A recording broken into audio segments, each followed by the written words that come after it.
கடவுளே இல்லை அப்படின்னு சொன்னவங்க கூட கொலையெல்லாம் பண்ணது கிடையாது.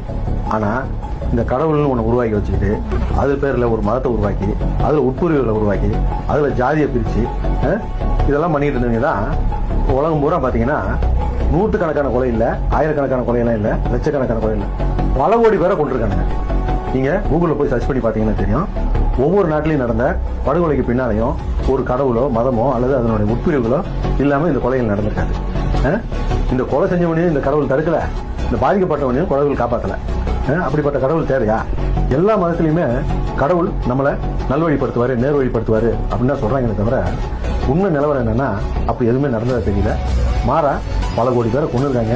மக்களுடைய பொருள் விரயமாயிருக்கு, நேர விரயமாயிருக்கு. இதை தவிர வேறு எதுவுமே நடக்கல. அது இந்த மதத்தை வச்சு வியாபாரம் பண்ண மத குருமார்களுக்கு வேணா அது நல்ல ஒரு வியாபாரம் இருந்தது. அதே மாதிரி இந்த கடவுளையும் மதத்தையும் ஒழிச்சாதான் இனி வர சமுதாயமாவது நல்லா இருக்கும்.